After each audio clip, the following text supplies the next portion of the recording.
Now, in order to get started with TypeScript, the first thing that we need to do is to install the Node.js runtime. Node.js is a standard development tool used for developing both backend as well as front-end applications for JavaScript as well as TypeScript. Now, in order to install Node.js, open up your browser and head on over to nodejs.org.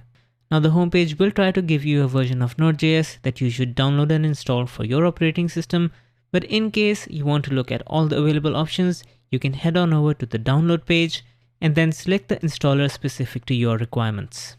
Now, once you have the installer downloaded and executed, you can verify that the installation succeeded by opening up the command prompt or terminal and running the command node ---- version.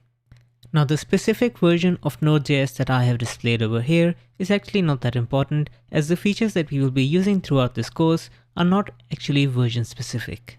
Now, the Node.js installation also installs 2 additional executables, and we will be using them throughout this course, so we can verify that they are working correctly as well by running npm ---- version and similarly npx ---- version.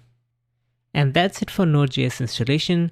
Now let's go ahead and use Node.js to create our first TypeScript project. We open up a new terminal session, create a new directory specific to our project, and then use the npm init command to create a new Node.js package. We additionally pass in the command line flag -y to select the default options.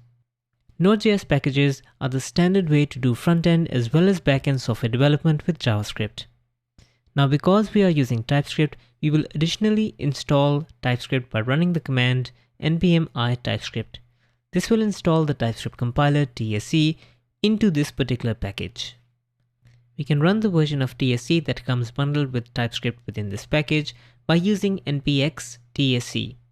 And then for command line flags for TSC, we pass in ---- to initialize a new tsconfig. A tsconfig.json file is used to store TypeScript configuration options. Now, for our initial options, we use ---- to specify that all our source code will be located in the src folder, and then a ---- lib to indicate that our output JavaScript code should be generated into the lib folder. Now, once this command executes, it notifies us that it's created a tsconfig.json file. Now, before we start writing TypeScript code, let's talk about IDEs. Now, my recommended IDE for starting web development is VS Code. Visual Studio Code is by Microsoft, the creators of TypeScript, and it is available for free for Windows as well as Mac and Linux. You can go to code.visualstudio.com and you can download it from the homepage, or you can head on over to the download section and get an installer that is more specific to your requirements. Now, once you have Visual Studio Code downloaded and installed, you can use it to open up the project folder that we created earlier. Now let's go ahead and create our first TypeScript source code file under source index.ts. For our basic example, we will create a message variable of type string that we will initialize to the value hello world and use the built-in JavaScript runtime method console.log to log this message to the terminal. Now, TypeScript cannot be executed by Node.js or the browsers by itself. The first step is to actually take the TypeScript source code and compile it to JavaScript that Node.js and browsers can execute. Now, in order to compile the TypeScript files into JavaScript files, we open up the terminal and execute npx tsc, and we will start the TypeScript compiler in watch mode with --watch. This means that if we make any modifications to our source code, it will recompile them on the fly.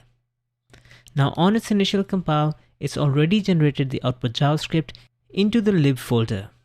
So for our source index.ts file, TypeScript has gone ahead and generated lib index.js file. And as you can see, the index.ts and the index.js file are quite similar. The key difference between the index.ts and the index.js file is that the type annotation for the message variable, that is :string, has been removed when the TS file has been transformed to JavaScript file. Now, once we have the JavaScript file, we can open up a new terminal and use Node to execute this JavaScript file using node lib index.js.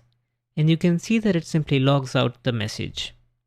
Now, because we left the TypeScript compiler running in watch mode, if you make any modifications to the TypeScript source code, for example, add additional text to the message variable, the compiler immediately generates the new JavaScript, and if we execute the new code using Node, you can see that we get the updated result. Now, as we've hinted before, the key difference between TypeScript and JavaScript is simply these type annotations, for example, the annotation for string. What this means is that if we try to assign something like a number to a variable that is annotated as string, we get an immediate compile time error instead of something going weird at runtime. So even if you are someone who is new to JavaScript, TypeScript is a great way to get started on your JavaScript journey, as it will help ensure that your code never has any syntactic or type errors. And with that said, congratulations on finishing the first lesson.